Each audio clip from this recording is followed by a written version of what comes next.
A storm has been quietly brewing within the walls of the Danish monarchy, and now, that storm has burst into the open, pulling King Frederik X and Queen Mary into a whirlwind of scrutiny unlike anything they've faced before. Once praised as the golden couple of the Danish royal family, their calm and composed public image is beginning to crack under the weight of intense national debate and unexpected backlash.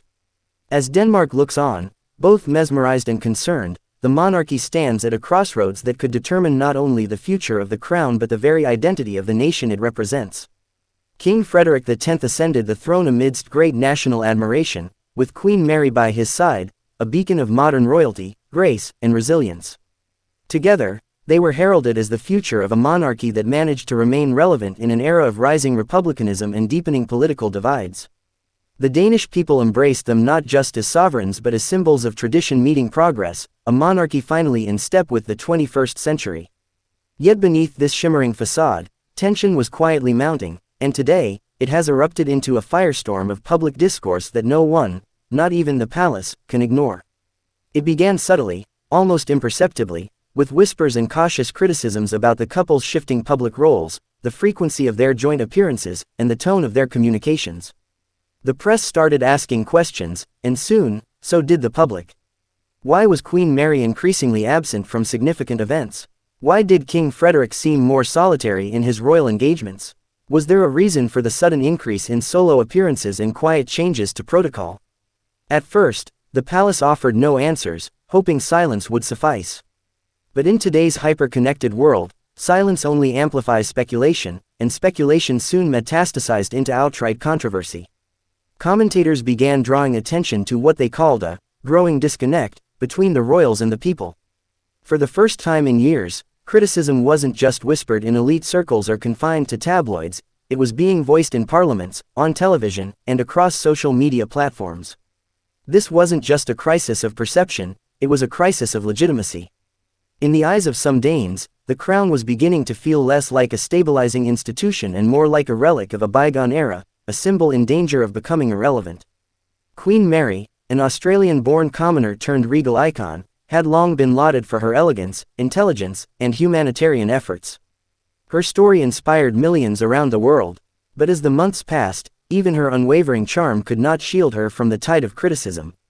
Reports began to circulate of a royal household under strain, of difficult meetings behind closed doors, and of diverging priorities between the king and queen.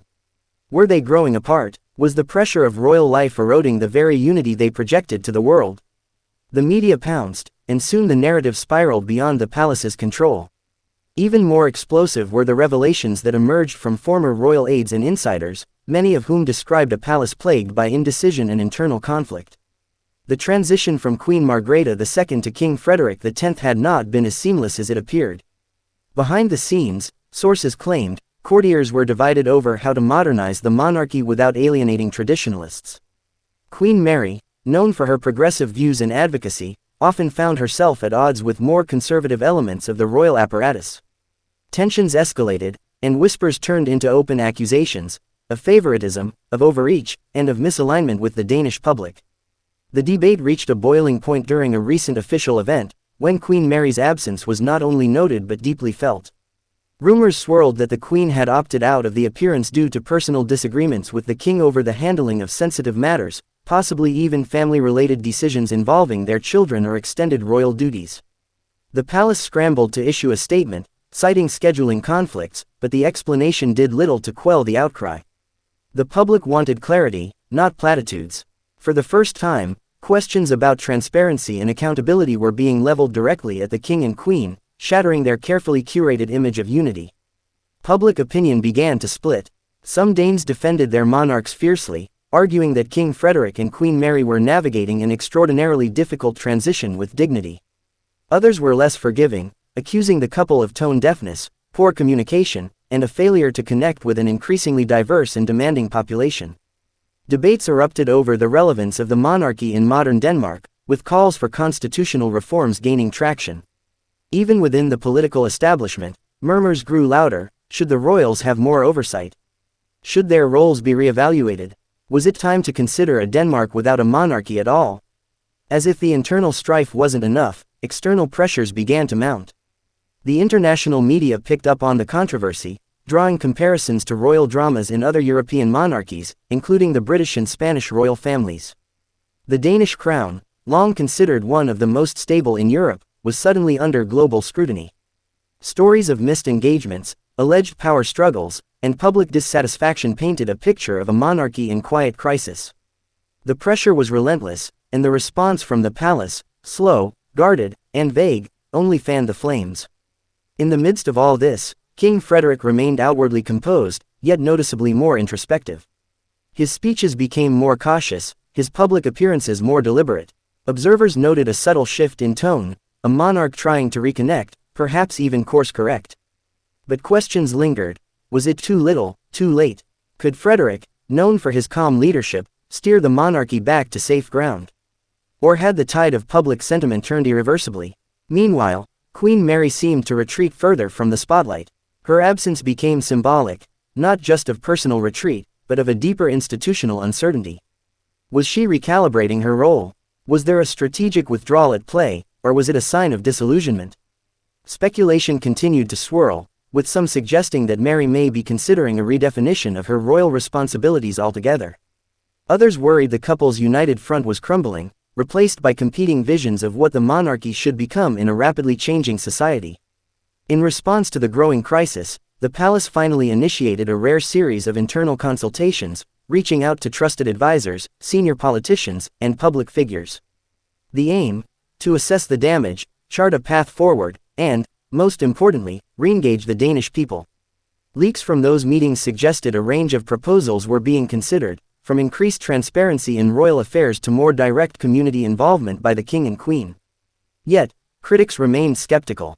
Was this genuine reform or a desperate attempt to salvage a reputation under siege? As the summer progressed, the royal couple embarked on a carefully curated tour across Denmark, a sort of goodwill campaign designed to re-establish their bond with the public. In some towns, they were welcomed with warmth and admiration. In others, protests and awkward silences spoke louder than words. The reactions were mixed, the emotions raw. For many Danes, the monarchy had always been a source of comfort, a symbol of national continuity. To see it falter, to witness the very embodiment of unity and stability questioned so publicly, was deeply unsettling. Yet, within this uncertainty lies an opportunity. If King Frederik and Queen Mary can confront these challenges head-on, embracing transparency, adapting to new expectations, and genuinely listening to their people, they may yet emerge stronger. But doing so will require more than symbolic gestures.